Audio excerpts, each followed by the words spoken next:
Ya, pemirsa, sektor properti di tanah air nampaknya masih dihadapkan sejumlah tantangan di dalam negeri, mulai dari kenaikan harga bahan bakar minyak, suku bunga acuan Bank Indonesia, hingga berakhirnya insentif PPN DTP. Dan normalisasi kebijakan fiskal dan moneter tersebut pun dikhawatirkan akan kembali menekan kinerja penjualan properti hingga akhir tahun 2022.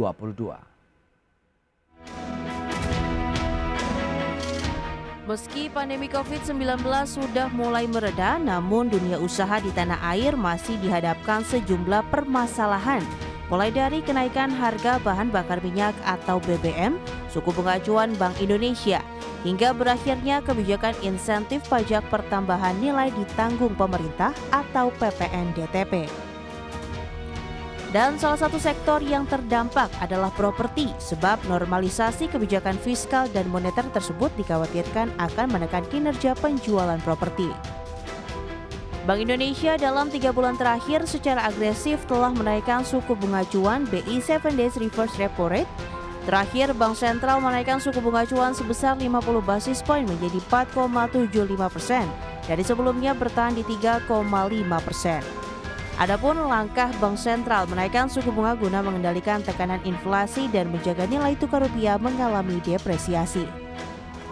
Selain itu, berakhirnya insentif pajak pertambahan nilai ditanggung pemerintah atau PPN DTP pada September 2022 lalu juga dinilai akan berdampak terhadap kinerja penjualan properti di subsektor hunian hingga akhir tahun. Sementara itu, real estate Indonesia masih menyimpan harapan sektor properti masih bisa tumbuh positif hingga akhir tahun. Hal ini didukung kebijakan perbankan yang belum menaikkan suku bunga kredit terutama KPR dan KPA. Sampai sekarang kan perbankan belum menaikkan suku bunga kredit, khususnya untuk KPR dan KPA.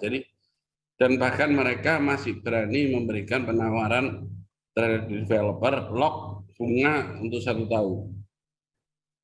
Jadi kalau menurut saya itu cukup bagus dan kita harus tetap optimis bahwa itu akan berjalan on the right track Indonesia. Sejak 2010 hingga baru pertama tahun ini, pemerintah telah menyalurkan dana hingga 85,7 triliun rupiah yang digunakan untuk subsidi perumahan bagi masyarakat kurang mampu. Subsidi tersebut melalui skema fasilitas likuiditas pembiayaan perumahan atau FLPP sebagai upaya mengatasi backlog perumahan yang telah menembus 12,75 juta unit. Dari Jakarta, Tim Liputan, IDX Channel.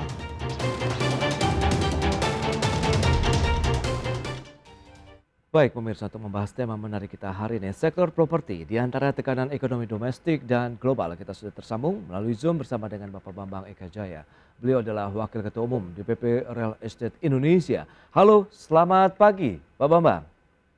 Selamat pagi Mas Pras, juga pemirsa IDX. Salam sehat untuk kita semua. Baik, salam sehat juga nih Pak Bambang. Lantas bagaimana kabar industri properti saat ini? Apakah kondisinya baik-baik saja nih? Pak Bambang silakan. Iya, sebenarnya kalau kita lihat saat ini properti relatif masih stabil. Memang suku bunga acuan menaik, tapi suku bunga KPR saat ini tentu belum direview. Tapi kita memang tahu bahwa ini tinggal masalah waktu. Kenaikan tentu menjadi satu keniscayaan karena dengan suku bunga acuan yang sudah naik 1% dalam 2 bulan ini tentu membutuhkan satu usaha ya supaya properti tetap bisa bertahan. Baik, tapi kalau kita lihat dengan kondisi yang ada begitu, dampak dari kenaikan suku bunga acuan Bank Indonesia ini lebih beratkah dibandingkan dengan beberapa peristiwa lainnya begitu di tanah air? Ada kenaikan harga bahan bakar minyak begitu Pak Bambang? Untuk saat ini sebenarnya justru BBM itu yang membuat kita harus menghitung ulang ya, karena dengan kondisi properti yang sekarang harganya relatif kita agak di lock ya, kita tentu tidak bisa sembarangan untuk menaikkan harga karena kondisi market juga memang belum terlalu kuat. Oke. Harga bahan bangunan kurang lebih merupakan komponen yang bisa membuat harga properti itu naik sampai dengan sekitar 10%. Tapi saat ini kita juga masih menahan. Otomatis yang kita lakukan adalah mereview tentu profitability agar kita bisa survive dan konsumen bisa tetap membeli properti dengan harga yang tetap terjangkau. Yang dikhawatirkan ke depan adalah selain harga yang kita coba tahan, tentu suku bunga adalah di luar kemampuan kita ya, karena perbankan lah yang menentukan bunga KPR. Karena Oke. itu kami harus melakukan beberapa terobosan kreatif agar konsumen tetap bisa membeli properti dengan baik dan angsuran yang dibayarkan tetap bisa sesuai dengan kantong mereka. Baik, berarti posisinya para pengembang properti saat ini masih berusaha keras begitu menahan harga jual tidak naik begitu sehingga tidak terjangkau lagi oleh masyarakat kita atau bagaimana? Atau bahkan sebagian sudah ada yang mulai menaikkan karena nggak kuat juga nih nahan dari kenaikan harga bahan bakunya akibat kenaikan harga BBM, Pak Bambang. Ya, seperti yang saya bilang, jadi saat ini kita masih dalam status yang relatif stabil. Kita masih punya stok unit Ya, dengan harga yang relatif lama, tapi yang memang dikhawatirkan menjelang akhir tahun ini mm-mm. kita coba bertahan. Nah, tahun depan kita harus melakukan terobosan-terobosan yang lebih kreatif agar kemampuan kita bersaing dan eksis di market tetap terjaga, Mas Pras. Oke, tapi kalau bicara mengenai kenaikan harga BBM, kemudian BI rate. Nah, BI rate-nya sendiri sebenarnya teman-teman REI, begitu anggota REI sudah mengantisipasi tidak sih dengan potensi dari kenaikan suku bunga acuan mengingat kondisi ekonomi yang ada, inflasi yang masih terus mengalami kenaikan begitu, Pak? Iya, kalau kita lihat suku bunga memang sudah naik kurang lebih sampai 1% ya dari sekarang menjadi 4,25%. Tapi Oke, hari ini juga kan The Fed menaikkan suku bunga acuannya. Otomatis kita melihat bahwa dalam 1-2 bulan ke depan kenaikan itu masih terus terjadi. Makanya kita harus mengantisipasi ke depan agar jangan kita salah menghitung. Karena kan setiap komponen ya. kenaikan bunga acuan bukan seperti pisau bermata dua. Dia bukan hanya memberatkan konsumen, Oke, tapi memberatkan kami juga sebagai developer karena tentu kita membutuhkan modal kerja, kredit konstruksi dan semuanya. ya. Kredit komersial ini pasti ikut naik juga. Nah, kalau bicara mengenai kenaikan suku bunga acuan dari bulan Agustus naik 3,75, kemudian bulan September menjadi 4,25, Oktober kemarin menjadi 4,75%. Dan kalau kita lihat dengan kondisi yang ada, perbankan apakah belum benar-benar begitu melakukan penyesuaian seiring dengan kenaikan suku bunga acuan sehingga ini masih memberikan ya paling tidak bantalan lah untuk sektor properti di tanah air, Pak Bambang. Ya, kalau kita lihat perbankan tentu dikaitkan dengan biaya lending pendanaan mereka ya. Karena Oke, dengan suku bunga acuan yang tinggi, otomatis deposito akan tinggi, bunga eh, dari perbankan juga akan naik. Pasti ujungnya juga bunga komersial juga akan naik. Nah, itu yang kita harus antisipasi. Nah, besarannya kita melihat dalam 1-2 bulan ini masih terus bergerak, shifting. Jadi kita akan coba mereview, tapi yang pasti konsumen harus kita jaga kemampuan daya belinya karena konsumen juga saat ini mengalami kesulitan dengan krisis energi, dengan BBM yang naik, betul. krisis pangan yang menyebabkan harga pangan juga naik, dan terakhir yang dikhawatirkan krisis finansial ya atau keuangan yang ujung-ujungnya ini dikhawatirkan bisa menimbulkan resesi. Ya mudah-mudahan dengan beberapa hal yang kita punya, Ya. kita masih merupakan salah satu di antara 5 negara yang katanya relatif aman untuk menghadapi resesi ke depan. Baik, mengingat Anda katakan masih cukup stabil, lantas dari sisi penjualan itu jenis properti apa yang paling banyak diminati? Kemudian apakah yang inden atau ready stock juga ini yang saat ini mendominasi, Pak Bambang?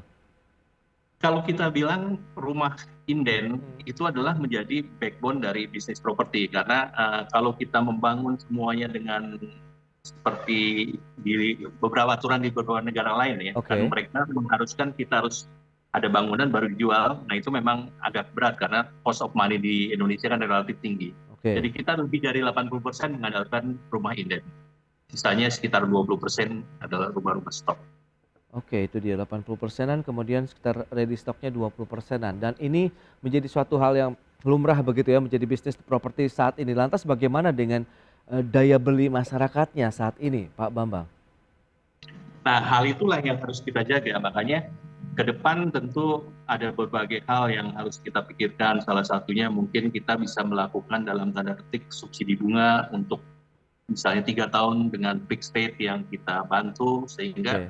daya beli masyarakat tetap bisa Karena jangan lupa, setiap kenaikan suku bunga itu berimpact terhadap angsuran.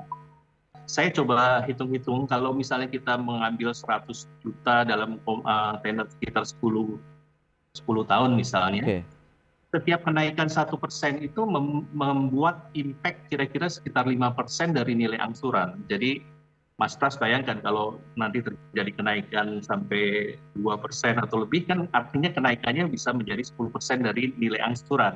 oke, Dan kita punya semacam aturan ya, bahwa orang yang berhak atau yang boleh untuk mengambil KPR adalah nilainya kurang lebih sekitar sepertiga dari nilai pendapatan bulanan mereka. iya, Nah, Mas Pras bisa bayangkan kalau iya, terjadi kenaikan 1% aja, angsurannya kan akan naik 5%, jadi udah betul. mendekati sepertiga. Makanya kita akan coba menghitung ulang, lalu kita membuat berbagai terobosan promosi sehingga nilai angsurannya itu masih tetap bisa terjangkau oleh masyarakat. Baik, tapi kalau dari sisi segmentasi pasar begitu, minat mereka ataupun, daya beli mereka itu lebih banyak masih menengah bawah atau yang atas pun sudah mulai goyah ini, Pak Bambang? Sebenarnya kalau kita bicara jenis properti ya, kemarin dengan adanya PPNDTP, Ya, kita melihat terjadi lonjakan yang cukup drastis di range antara harga sampai dengan 2M ya, 500 sampai 2M itu kenaikannya bisa mencapai 45%. oke, Itu tentu efek dari PPNDTP, karena dengan PPNDTP secara tidak langsung pemerintah membantu sehingga memberikan diskon langsung ke konsumen, kan. Pada saat itu orang berlomba-lomba untuk membeli properti yang di range 500 sampai dengan 1 sampai 2M. Nah, kemudian di bulan September ini kan PPNDTP berakhir. Otomatis kita juga melihat di tren di Oktober ini terjadi sedikit penurunan ya, lebih dari 10% lah penurunan itu. oke. Nah, itu yang kita khawatirkan memang, bahwa insentif berkurang, otomatis daya belinya juga akan sedikit melemah. Karena itu perlu terobosan-terobosan ataupun hal-hal yang bukan hanya dilakukan oleh konsumen, Oke, maksud saya kita sebagai developer, tapi juga dibantu oleh pemerintah kan dengan berbagai aturan ke depan nanti yang mudah-mudahan juga akan membantu oke. kita bisa tetap survive. Nah, kira-kira strategi apa saja yang sudah disiapkan ini, Pak Bambang, dari teman-teman pengembang properti? Kita bahas nanti di segmen berikutnya ya, kita akan jeda dulu Boleh, boleh, sebentar. boleh. Ya, pemirsa, Ya. kami masih akan segera kembali usai jeda berikut ini. Ya, terima kasih Anda masih bergabung bersama kami dalam Market Review. Berikut ini kita akan sampaikan bagaimana dengan pergerakan suku bunga acuan Bank Indonesia. Ini dia datanya, seperti yang bisa Anda saksikan di layar televisi Anda. Ya, dari 20 Januari sampai dengan 20 Oktober di tahun 2022 ini, setelah cukup lama menahan di level rendah 3,5%, akhirnya pada bulan Agustus Bank Indonesia melakukan normalisasi kembali terkait dengan suku bunga acuan, naik menjadi 3,75%, bulan berikutnya naik 4,25%, kemudian bulan Oktober naik lagi menjadi 4,75%. Berarti dalam 3 bulan terakhir Bank Indonesia menaikkan BI 7 Days Reverse Repo Rate. Lantas bagaimana dengan pergerakan inflasi? Ini juga menjadi salah satu momok begitu ya bagi banyak negara termasuk di Indonesia, sehingga harus melakukan penyesuaian baik dari suku bunga acuan maupun beberapa poin lainnya begitu dari sisi makroekonomi. Ini dia dari sisi pergerakan inflasi. Desember 2021 sampai dengan Oktober 2022 sempat tertinggi di September lalu 5,95%, kemudian terjadi deflasi pada bulan Oktober secara bulanan sehingga secara tahunan pun ikut menurunkan laju inflasi menjadi 5,71% di bulan Oktober. Berikutnya dari sisi tren pertumbuhan nilai penjualan rumah untuk wilayah Jabodetabek kemudian Banten. Ya, Jabodebek ya, Jakarta, Bogor, Depok, Bekasi kemudian Banten. Kuartal ketiga 2021 ini sekitar 2,3 triliun, kuartal 4 2 triliun, kuartal 1 1,7 triliun, cenderung turun begitu ya di tahun 2021 sampai dengan kuartal 1 2022, kemudian kuartal kedua mulai ada kenaikan lagi menjadi 2 triliunan dan kuartal 3 ada turun lagi menjadi 1,721 triliun rupiah. Dan lanjut kita lihat dari sisi tren pembiayaan konsumen. Ini seperti yang tadi sudah disampaikan, memang rata-rata masih menggunakan fasilitas KPR ya. Pemilikan rumah sendiri kita lihat untuk tipe kecil saja 96,89%, kemudian tipe menengahnya KPR 90,14%, tipe menengah atasnya sekitar 81,09%. Itu dia data-data yang kita akan lanjutkan kembali perbincangan bersama dengan Bapak Bambang Eka Jaya. Ya Pak Bambang, berdasarkan data tadi yang sudah disampaikan, pergerakan suku bunga acuan, kemudian inflasi yang masih terus naik, apakah ini juga ikut mempengaruhi dari tren pertumbuhan nilai penjualan? Tadi Jabodetabek kita lihat, Banten pun ya sama, ada penurunan ini Pak Bambang. Betul, sebenarnya kalau kita lihat ya, untuk konsumen yang real, artinya untuk yang end user memang agak sedikit mengerem karena mereka melihat bahwa potensi ke depan dia harus lebih safe lah ya. Kalau misalnya angsurannya terlalu berat, mungkin mereka berpikir ulang. Oke. Tapi kita lihat ada beberapa developer yang melaunch, bahkan nanti pertengahan bulan ini pun ada proyek besar yang akan di-launch. Market tetap mengabsorb ya, artinya sebenarnya potensi properti itu tetap unlimited, apalagi kan kita sering bicara bahwa backlog perumahan itu lebih dari 12 juta, otomatis ada lebih 12 juta keluarga yang membutuhkan rumah. Jadi kalau kita lihat segmennya, rumah sederhana itu merupakan backbone ataupun potensi yang unlimited. Dia selalu ada marketnya, hanya tinggal tentu support dari pemerintah masalah KPR-nya. Yes. Nah, yang memang dikhawatirkan adalah sebenarnya untuk yang non-subsidi, karena non-subsidi artinya dia akan melakukan pembelian dengan market price. Nah, ini yang memang dalam tanda petik kita akan survive, tapi juga perlu bantuan dari pemerintah agar banyak aturan yang saat ini sudah mulai dikurang-kurangi, insentifnya bisa dipikirkan lagi untuk bisa diperpanjang. Salah satunya PPNDTP misalnya. Itu dia. Berakhir per September lalu begitu, apakah benar-benar efektif dari pemberlakuan PPN DTP sebelumnya sehingga memang ini menjadi salah satu juga booster lah dikatakan untuk sektor properti? Ya, kalau kita lihat di kuartal kedua tadi kan memang terjadi kenaikan dan nilainya cukup signifikan untuk rumah di atas 500 sampai dengan 2M, lebih dari 45%. Otomatis kita melihat bahwa PPN DTP memang range-nya adalah sampai dengan 2M kan. Itu 50% dari PPN. Di atas 2M sampai 5M kan hanya 25%. Jadi market memang memanfaatkan kesempatan itu untuk membeli rumah dengan harga dalam tanda petik dapat discounted gitu. Tapi begitu discounted itu dicabut kan di Q3 relatif turun sekitar hampir 14%. Nah, otomatis kita tentu sangat mengharapkan support, di samping tentu kita harus melakukan terobosan, kita juga harus mengencangkan ikat pinggang kita agar harga properti tetap selalu terjangkau. Tapi pemerintah juga perlu memikirkan beberapa terobosan agar kita secara bersama-sama tetap menggerakkan sektor properti. Dan jangan lupa, sektor properti adalah sektor yang selalu kita dengungkan sebagai lokomotif ekonomi kan. Dia juga menyerap tenaga kerja, baik properti, konstruksi itu mencapai hampir 30 juta tenaga kerja. Jadi satu komponen bisnis yang memang harus selalu bergerak di dalam satu negara. Komunikasi sudah disampaikan begitu Pak, untuk bagaimana upaya memperpanjang kembali belit dari PPN DTP ini? Iya. RE sendiri sedang dan terus melakukan pendekatan agar apakah itu PPDTP ataupun bentuk-bentuk insentif yang lain, seperti misalnya PPH untuk rumah-rumah secondary misalnya diturunkan dari 2,5 menjadi 1% misalnya. Juga kita melihat BBHTB, memang ini agak sulit karena ini adalah pajak daerah, tapi dengan nilai 5%, kalau memang itu diterus-teruskan kan membebani masyarakat kan. Orang membeli rumah, baik itu rumah baru ataupun rumah secondary, dia untuk balik nama dibebani lagi biaya 5%. Makanya sebenarnya kita juga selalu meminta, tapi memang masalahnya ini bukan di pemerintah pusat, tapi di pemerintah daerah.